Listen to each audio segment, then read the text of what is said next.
जय हिंद मेरे प्यारे साथियों। मैं आपके साथ के सामने लेके आया हूँ महत्वपूर्ण जीके जीएस के प्रश्न, जो कि आपकी सभी परीक्षाओं की दृष्टि से बहुत ही ज़्यादा महत्वपूर्ण होने वाले हैं और आपको कि जो परीक्षाओं की पेपर की खोपड़ी में छेद करने के लिए बहुत ही ज़्यादा आपके लिए आवश्यक भी है और बहुत ज़्यादा हेल्पफुल होने वाले हैं। तो हम स्टार्ट करते हैं आज की हमारी क्लास का पहला क्वेश्चन। प्रार्थना समाज की स्थापना कब की गई? जो प्रार्थना समाज की स्थापना है वो की गई थी 1867 में। जो कि किसके द्वारा की गई थी? कमेंट बॉक्स में बताइए आप जरा फटाफट। तो प्रार्थना समाज की स्थापना है वो की गई थी आत्माराम पांडुरंग द्वारा। किसके द्वारा? आत्मा राम पांडुरंग द्वारा।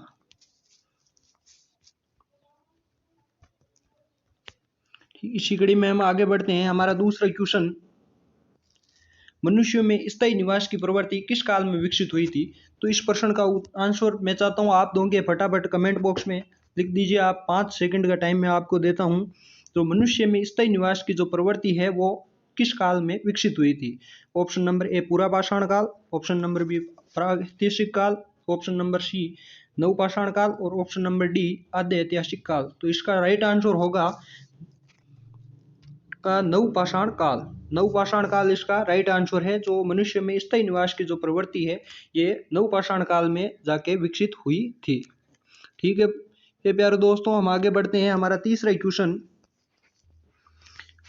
निम्न में से कौन सा मंदिर पंचायतन शैली से संबंधित नहीं है? तो आप फटाफट कमेंट बॉक्स में आपका आंसर का जवाब दोगे कि आप फटाफट 5 सेकंड का टाइम है आपके पास। Option number A Kandariya Mahadeva मंदिर, ऑप्शन नंबर बी ब्रह्मेश्वर मंदिर, option number C Konark Surya मंदिर और ऑप्शन नंबर डी दशावतार मंदिर। तो इसका राइट आंसर होगा कोणार्क सूर्य मंदिर। जो कोणार्क सूर्य मंदिर है ये पंचायतन शैली से संबंधित नहीं है और बाकी जो तीनों है ये पंचायतन शैली से संबंधित है। ठीक है प्यारे दोस्तों, हम आगे बढ़ते हैं और हमारा जो चौथा क्वेश्चन है वो होगा, निम्न में से कौन सा स्थान सिंधु नदी के किनारे स्थित नहीं है? तो फटाफट आप कमेंट बॉक्स में अपना आंसर दीजिए कि कौन सा जो स्थान है वो सिंधु नदी के किनारे स्थित नहीं है। जिसमें Mohenjodaro option number A, option number B Chanhudaro, option number C Dholavira और ऑप्शन नंबर डी कोट दीजी। तो इसका राइट आंसर होगा धोलावीरा। जो धोलावीरा है ये सिंधु नदी के किनारे स्थित नहीं है, बाकी सभी ये सिंधु नदी के किनारे स्थित है। आगे बढ़ते हैं। हमारा अगला क्वेश्चन, लोकसभा के 15वें अध्यक्ष कौन थे? जो लोकसभा के 15वें अध्यक्ष कौन थे इसका आंसर आप फटाफट कमेंट बॉक्स में देंगे मुझे। लोकसभा के 15वें अध्यक्ष कौन थे? Option number A Sumitra Mahajan, option number B Ganesh Vasudev Mavalankar, option number C Meira Kumar, option number D Om Birla. तो इसका राइट आंसर होगा मीरा कुमार। ये थी लोकसभा के 15वें अध्यक्ष। जो गणेश वासुदेव मावलंकर थे ये थे लोकसभा के गणेश वासुदेव मावलंकर ये लोकसभा के प्रथम अध्यक्ष थे। प्रथम अध्यक्ष गणेश वासुदेव मावलंकर थे। और जो ओम बिड़ला है ये लोकसभा के वर्तमान अध्यक्ष और 17वें अध्यक्ष के रूप में ओम बिड़ला कार्यरत है। ठीक है जी। और जो सुमित्रा महाजन है ये लोकसभा के 16वीं अध्यक्ष के रूप में इन्होंने कार्य किया था, जिनके बाद 17वें अध्यक्ष ओम बिड़ला बन गए थे। ठीक है, हम आगे बढ़ते हैं। हमारा अगला क्वेश्चन है वो है, भारतीय संविधान के किस अनुच्छेद के तहत भारत का उपराष्ट्रपति राज्यसभा का पदेन सभापति होता है? ये इसका राइट आंसर आप फटाफट मुझे कमेंट बॉक्स में दोगे। 5 सेकंड का टाइम है आपके पास प्यारे साथियों। इसका जो राइट आंसर है वो होगा आर्टिकल 90। जो आर्टिकल 89 है इसके तहत भारत का जो उपराष्ट्रपति है ये राज्यसभा का पदेन सभापति होता है। चलो हम आगे बढ़ते हैं। हमारा अगला क्वेश्चन, तारापुर परमाणु संयंत्र जो विद्युत ग्रह है किस देश की सहायता से स्थापित किया गया था? तो ये किया गया था संयुक्त राज्य अमेरिका की सहायता से। संयुक्त राज्य जो अमेरिका है इसकी सहायता से हमने तारापुर जो परमाणु विद्युत ग्रह है इसकी स्थापना की थी। और जो कनाडा है, जो ऑप्शन नंबर ए है कनाडा, इसकी सहायता से हमने राउत भाटा जो राजस्थान में है, राउत भाटा जो परमाणु विद्युत ग्रह है राजस्थान में, ये हमने कनाडा की सहायता से स्थापित किया था। चलो प्यारे दोस्तों, हम आगे बढ़ते हैं। हमारा अगला जो क्वेश्चन है वो है लेट्स किल गांधी पुस्तक के रचयिता कौन है? लेट्स किल गांधी, इस पुस्तक के रचयिता कौन है? मैं चाहता हूँ आप इसका आंसर है वो फटाफट कमेंट बॉक्स में दीजिए। ये एसएससी का प्रीवियस ईयर क्वेश्चन है और बहुत बार एसएससी का ही नहीं, ये बहुत सी परीक्षाओं में पूछा गया क्वेश्चन है। इसका राइट आंसर आप फटाफट कमेंट बॉक्स में दीजिए। Option number A Vikram Seth, option number B Arundhati Roy, option number C Tushar Gandhi, option number D Shashi Tharoor. तो इसका राइट आंसर है वो है आपका option number C Tushar Gandhi. जो विक्रम सेठ है इनकी एक प्रसिद्ध रचना है सूटेबल बॉय। जो सूटेबल बॉय है ये प्रसिद्ध रचना है विक्रम सेठ की। और जो अरुंधति राय है इनकी बहुत ही ज्यादा, मैं बोलता हूँ बहुत ही ज्यादा महत्वपूर्ण जो रचना है वो है the God of Small Things. The God of Small Things जो the God of Small Things, ये बहुत ज़्यादा महत्वपूर्ण करती है, कम से कम 15 से 20 बार एग्जाम में पूछी गई करती है। The God of Small things Arundhati Roy की। और लेट्स किल गांधी जो पुस्तक है इसके रचयिता है तुषार गांधी। ठीक है प्यारे दोस्तों, हम आगे बढ़ते हैं। हमारा अगला क्वेश्चन, भजन सोपारी। जो भजन सोपारी एक प्रसिद्ध कलाकार रहे हैं हमारे भारत के ही नहीं, इन्होंने विश्व ख्याति भी इनको प्राप्त थी। जो भजन सोपारी है इनका संबंध किससे था? ऑप्शन नंबर ए तबला वादक, ऑप्शन नंबर बी संतूर वादक, ऑप्शन नंबर सी शहनाई वादक, ऑप्शन नंबर डी सरोद वादक। तो इसका राइट आंसर होगा संतूर वादक, ऑप्शन नंबर बी संतूर वादक।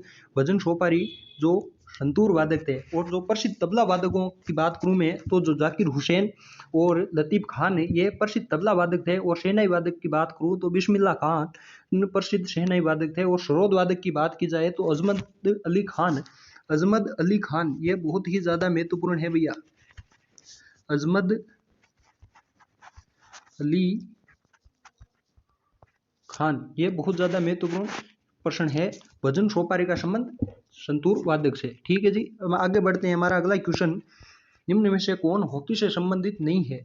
आगा, इसका ऑप्शन नंबर ए है Aga Khan cup, option number B Indira Gandhi gold cup, option number C Begum Rasul trophy और option number D Santosh trophy.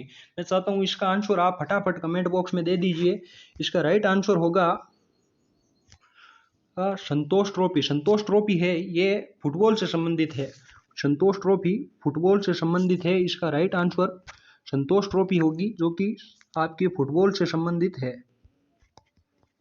Football से संबंधित है। और इसी फुटबॉल से ही संबंधित है आपका डूरंड कप जो कि बहुत ज़्यादा महत्वपूर्ण है।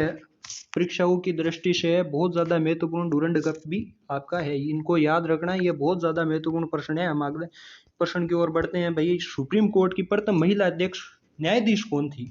हमारा अगला क्वेश्चन है सुप्रीम कोर्ट की प्रथम महिला न्यायाधीश कौन थी? जिसके ऑप्शन ए लीला सेठ, ऑप्शन बी अन्ना चांडी, ऑप्शन सी मीरा साहेब फातिमा बीबी और ऑप्शन डी जो अन्ना जॉर्ज। ऑप्शन डी है हमारे पास अन्ना जॉर्ज। जो सुप्रीम कोर्ट की प्रथम महिला न्यायाधीश कौन थी? तो इसका राइट आंसर होगा मीरा साहेब फातिमा बीबी। मीरा साहेब फातिमा बीबी इस क्वेश्चन का राइट आंसर है।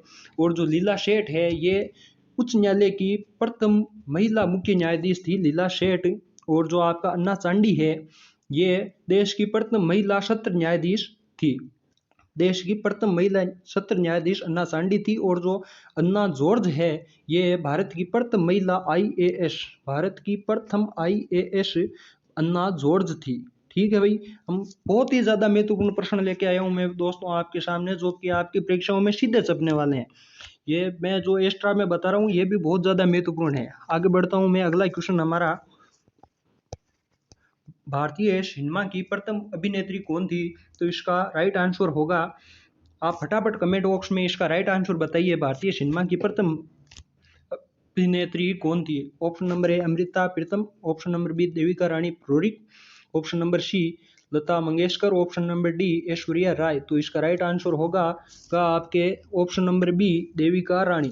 ठीक है दोस्तों, आगे बढ़ते हैं। हमारा अगला क्वेश्चन, क्रिकेट को पहली और आखिरी बार किस ओलंपिक में शामिल किया गया था? तो क्रिकेट को है वो ओलंपिक में पहली और आखिरी बार, यानी इसका मतलब एक ही बार क्रिकेट है वो ओलंपिक में शामिल हुआ है। और वो किस वर्ष के ओलंपिक में शामिल किया गया था, तो वह किया गया था दूसरा ओलंपिक हुआ था पेरिस में 1900 में। इस ओलंपिक में क्रिकेट को भी शामिल किया गया था। इसका राइट आंसर होगा option number C, Paris Olympic. ठीक है दोस्तों, आगे बढ़ते हैं। जर्मन सिल्वर निम्न में से किस किस से बना होता है, तो जर्मन सिल्वर वो किस किस से बना होता है, तो इसका ऑप्शन नंबर ए है Cu मतलब copper, option number B Zn zinc, और option number C nickel Ni। तो इन और ऑप्शन नंबर डी है वो होगा उपयुक्त सभी। तो इसका राइट आंसर होगा डी, उपयुक्त सभी। इसका राइट आंसर होगा उपयुक्त सभी, डी। और इसका परसेंटेज की बात करें हम, तो कॉपर है वो 60%, जिंक है वो 20%, और निकल है वो भी 20% यूज में होके जर्मन सिल्वर का निर्माण किया जाता है। बहुत ज़्यादा महत्वपूर्ण प्रश्न है, साइंस में बहुत बार पूछा गया है ये क्वेश्चन है भी।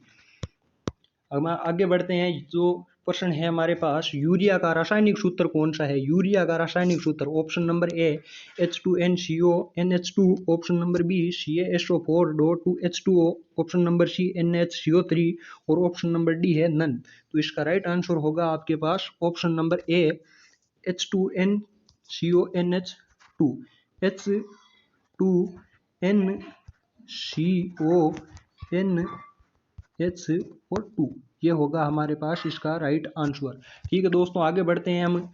हमारा अगला क्वेश्चन, भारतीय संविधान में संयुक्त राज्य अमेरिका के संविधान से कौन से तत्व नहीं लिए गए थे। तो संयुक्त राज्य अमेरिका से निम्न में से इन 4 ऑप्शनों में से कौन सा ऐसा तत्व है जो संयुक्त राज्य अमेरिका से नहीं लिया गया था। तो इसका राइट आंसर होगा ऑप्शन नंबर ए मौलिक अधिकार, ऑप्शन नंबर बी न्यायिक पुनरावलोकन, ऑप्शन नंबर सी राष्ट्रपति एवं उस पर महाभियोग, और ऑप्शन नंबर डी संसदात्मक शासन प्रणाली। इसका राइट आंसर होगा हमारे पास, इसका राइट आंसर होगा प्यारे दोस्तों संसदात्मक शासन प्रणाली। ये हमारे लिए गई थी ब्रिटेन से, यूके से ली गई थी संसदात्मक शासन प्रणाली। और जो बाकी के तीनों ऑप्शन हैं, मौलिक अधिकार, न्यायिक पुनरावलोकन, राष्ट्रपति एवं उस पर महाभियोग, ये संयुक्त राज्य अमेरिका के संविधान से हमारे भारतीय संविधान में ग्रहण किए गए थे। हम आगे बढ़ते हैं। हमारा अगला क्वेश्चन, लिखित संविधान की अवधारणा किस देश की देन है। ये बहुत ज्यादा महत्वपूर्ण क्वेश्चन है, और ये एक प्रश्न आपको कोई नहीं बताने वाला है, मैं बताता हूँ आपको। जो लिखित संविधान की अवधारणा है ये ली गई थी, किस देश से ली गई थी, आप फटाफट कमेंट बॉक्स में बताइए अगर आपको भी पता है तो। ऑप्शन नंबर ए रशिया यानी रूस, option number B Britain, option number C France, option number D. तो इसका राइट आंसर होने वाला है option number C France. France से ली गई थी लिखित संविधान की अवधारणा। ठीक है दोस्तों, आगे बढ़ते हैं। हमारा अगला क्वेश्चन, हरिहर और बुक्का ने विजयनगर साम्राज्य की स्थापना किस वर्ष की थी।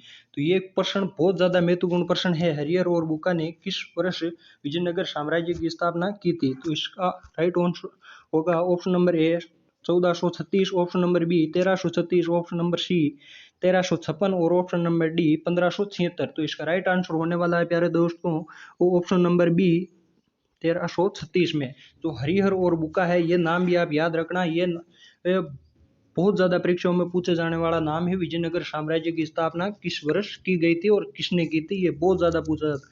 अगले क्वेश्चन की ओर बढ़ते हैं हम। हमारा अगला क्वेश्चन, फ्रांसीसी ईस्ट इंडिया कंपनी की स्थापना भारत में कब हुई थी। जो फ्रांसीसी ईस्ट इंडिया कंपनी है, इसकी स्थापना भारत में कब हुई थी। तो इसका राइट आंसर जो ऑप्शन नंबर ए है ये 1600 ईस्वी में, ऑप्शन नंबर बी 1602 में, ऑप्शन नंबर सी 1664 में, ऑप्शन नंबर डी 1761 में, 1731 में। तो इसका जो वो राइट आंसर होने वाला है वो होने वाला है ऑप्शन नंबर सी 1664 में। ठीक है, और जो 1600 ईस्वी में है ये हुई थी आपके के जो अंग्रेजी ईस्ट इंडिया कंपनी है, जो अंग्रेजी ईस्ट इंडिया कंपनी है इसकी स्थापना हुई थी प्यारे दोस्तों तो आपके 1600 ईस्वी में। और जो 1602 है, 1602 ईस्वी में हुई थी डच ईस्ट इंडिया कंपनी की स्थापना भारत में। डच ईस्ट इंडिया कंपनी की जो ईस्ट इंडिया कंपनी है इसकी स्थापना हुई थी 1602 में। और जो 1731 है इसमें स्वीडिश की जो ईस्ट इंडिया कंपनी है इसकी स्थापना हुई थी, स्वीडिश ईस्ट इंडिया कंपनी की स्थापना वो हुई थी 1731 में। ठीक है प्यारे दोस्तों, हम आगे बढ़ते हैं। हमारा अगला क्वेश्चन है जो होने वाला है, टीपू सुल्तान के राज्य झंडे पर किसकी तस्वीर होती थी। बहुत ज्यादा महत्वपूर्ण प्रश्न है। आप एसएससी की दृष्टि से देखें तो बहुत ही ज़्यादा महत्वपूर्ण प्रश्न है ये आपकी के एग्जाम में सीधा छपने वाला, और ये 99% जो विद्यार्थी है ये प्रश्न गलत करके आते हैं। जो प्रश्न इसके आंसर जो ऑप्शन है वो है घोड़े की, ऑप्शन नंबर बी शेर की, option number C Haidar Ali की, option number D Jacobin club की। तो इसको ऑप्शन भी देखिए, बहुत ही ज़्यादा डेंजर कह सकते हैं हम। जो इसका राइट आंसर होने वाला है वो था शेर की। जो टीपू सुल्तान के राज्य झंडे पर जो तस्वीर थी वो शेर की होती थी, और जो टीपू सुल्तान है इसके पिता का नाम था हैदर अली, और जो टीपू सुल्तान है ये आपके जैकोबिन क्लब से का सदस्य था। जैकोबिन क्लब का सदस्य था आपका टीपू सुल्तान, और हैदर अली इसके पिता का नाम था। जो टीपू सुल्तान है इसके ने श्रीरंगपट्टनम में स्वतंत्रता के वृक्ष की स्थापना भी की थी। ठीक है, ये भी ध्यान रखना आप। और इसने जो टीपू सुल्तान ने ये चौथा आंग्ल मैसूर युद्ध है वो लड़ा था जो अंग्रेजों और टीपू सुल्तान के बीच हुआ था, जिसमें अंग्रेजों की ओर से प्रतिनिधित्व किया था लॉर्ड वेल्जली ने नेतृत्व किया था। ठीक है प्यारे दोस्तों, आगे बढ़ते हैं बहुत ही ज़्यादा महत्वपूर्ण प्रश्नों के साथ। हम आगे बढ़ते हैं। हिंदुस्तान सोशलिस्ट रिपब्लिकन एसोसिएशन की स्थापना किसने की थी? तो इसका राइट आंसर जो आंसर है, आप फटाफट 5 सेकंड देता हूं मैं, आप कमेंट बॉक्स में बता दीजिए। Option number A Netaji Subhash Chandra Bose, option number B Lala Lajpat Rai, option number C Chandrashekhar Azad, और ऑप्शन नंबर डी शहीद भगत सिंह ने। तो इसका राइट आंसर जो होने वाला है वो है ऑप्शन नंबर सी चंद्रशेखर आजाद ने। ऑप्शन नंबर सी जो चंद्रशेखर आजाद है इन्होंने स्थापना की थी, हिंदुस्तान सोशलिस्ट रिपब्लिक एसोसिएशन की स्थापना की थी। ठीक है प्यारे दोस्तों, और जो सुभाष चंद्र बोस है इन्होंने की थी फॉरवर्ड ब्लॉक की स्थापना। फॉरवर्ड ब्लॉक की स्थापना नेताजी सुभाष चंद्र बोस ने की थी, और वो कब की थी? 1939 ईस्वी में नेताजी सुभाष चंद्र बोस ने फॉरवर्ड ब्लॉक की स्थापना की थी। ठीक है, और शहीद भगत सिंह है इन्होंने नौजवान सभा की जो स्थापना है वो जो शहीद भगत सिंह जी ने की थी, नौजवान सभा की स्थापना वो की थी आपके 1926 में की गई थी। ठीक है प्यारे दोस्तों, आगे बढ़ते हैं हम। अगला क्वेश्चन, हरियक वंश के संस्थापक कौन थे? तो हरियक वंश के जो संस्थापक है वो कौन थे, आप फटाफट बता दीजिए कमेंट बॉक्स में। इसका जो ऑप्शन नंबर ए है वो Vishnuvardhan, option number B Vasudev, option number C Bimbisara, और जो ऑप्शन नंबर डी है वो है महापदम नंद। जो इसका राइट आंसर होने वाला है वो होने वाला है प्यारे दोस्तों आपके बिंबिसार ने की थी हरियक वंश की स्थापना। ये SSC और जो आपका अग्निवीर आर्मी है, अग्निवीर एयरफोर्स वाई ग्रुप है, इनमें लगभग हर बार पूछा जाने वाला क्वेश्चन है, हर पेपर में पूछे जाने वाला प्रश्न है ये। ठीक है प्यारे दोस्तों, और जो इस विष्णुवर्धन ने जो होयसल वंश की स्थापना विष्णुवर्धन ने की थी। ठीक है, ये भी बहुत ज्यादा महत्वपूर्ण है, ये भी बहुत बार पूछा गया प्रश्न है, होयसल वंश की स्थापना विष्णुवर्धन ने। अगला क्वेश्चन की ओर बढ़ते हैं हम। ये बहुत ज्यादा महत्वपूर्ण प्रश्न लेके आया हूं मैं प्यारे दोस्तों आपके लिए। सर्वप्रथम मुक्ति दिवस कब मनाया गया? जो सर्वप्रथम मुक्ति दिवस है वो कब मनाया गया? इसका जो ऑप्शन नंबर ए है वो 22 दिसंबर 1939, ऑप्शन नंबर बी 25 दिसंबर 1930, ऑप्शन नंबर सी 12 मार्च 1928, ऑप्शन नंबर डी 12 नवंबर 1930। तो इसका राइट आंसर होने वाला है प्यारे दोस्तों, फटाफट आप कमेंट बॉक्स में बता दीजिए। तो इसका जो राइट आंसर होने वाला है वो है 22 दिसंबर 1939। 22 दिसंबर 1939 को सर्वप्रथम मुक्ति दिवस मनाया गया था। और जो ऑप्शन नंबर डी ये आपका 12 नवंबर 1930 है। इस टाइम प्रथम जो फर्स्ट गोलमेज सम्मेलन है वो हुआ था, प्रथम गोलमेज सम्मेलन वो हुआ था 12 नवंबर 1930 को। ठीक है प्यारे दोस्तों, तो इसी के साथ मैं विदा लेता हूँ आपसे, और मैं बताता हूँ आपको, आप मेरी 30 क्लासें लगातार देख लीजिए। आप चाहे किसी भी पेपर में बैठ जाना, आप 80% सवाल सही करके आओगे।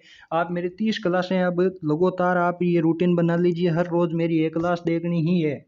ठीक है प्यारे दोस्तों, आप मैं गारंटी के साथ बोलता हूँ आपको, आप 80% सवाल 100% में गारंटी लेता हूँ, मेरा एक्सपीरियंस बोलता है। जो मेरा पढ़ाई हुए बच्चों हैं उनका जो एनालिसिस है मैं उस आधार पर बताता हूँ कि 80% जीके के क्वेश्चन इन्हीं मेरी 30 क्लासों में से पढ़ जाएंगे आपके। ठीक है प्यारे दोस्तों, इसी के साथ तो जय हिंद, जय भारत, वंदे मातरम।